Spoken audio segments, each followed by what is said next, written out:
एक छोटे से गांव में गोपाल नाम का एक गरीब लड़का रहता था। उसके पास एक ही सहारा था, उसका प्यारा बैल नंदू। गोपाल उसे अपने भाई की तरह मानता था। दोनों सुबह सुबह खेतों में मेहनत करते, धूप में जलते, बारिश में भीगते, पर चेहरे पर हमेशा मुस्कान रहती।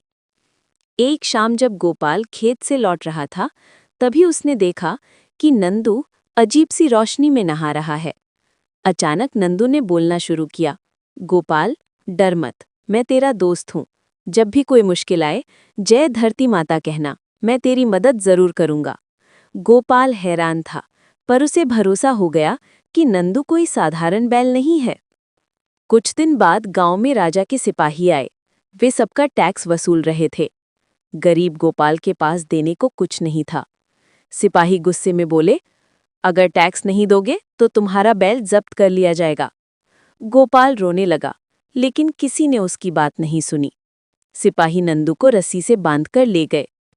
महल पहुंचते ही राजा को पता चला कि ये वही बैल है जो बोल सकता है। उसने तुरंत नंदू को बुलवाया और बोला, अगर तू सच में जादुई है तो मेरे सामने सोना निकाल के दिखा। नंदू बोला, मैं अपने मालिक की आज्ञा के बिना कुछ नहीं कर सकता। लेकिन राजा हंसने लगा, अगर तूने नहीं किया तो मैं तुझे कैद कर दूंगा। नंदू ने मन ही मन जय धरती माता कहा और अचानक उसके सींगों से रोशनी निकली। जमीन पर सोने के सिक्के गिरने लगे। राजा की आंखें चमक उठी। वो लालच में पागल हो गया। अगले दिन से वो नंदू को रोज सोना निकालने पर मजबूर करने लगा।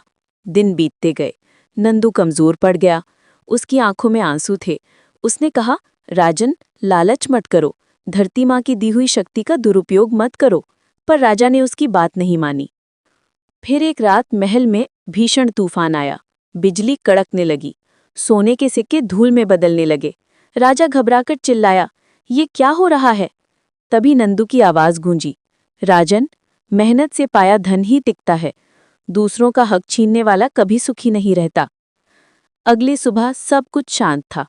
राजा के महल में सिर्फ मिट्टी बची थी। वहीं गांव में एक चमत्कार हुआ। गोपाल का खेत लहलहा उठा।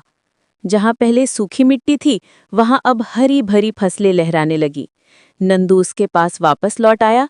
गोपाल ने उसे गले से लगा लिया और आंखों में आंसू भरकर बोला, सच्चाई और मेहनत का फल जरूर मिलता है।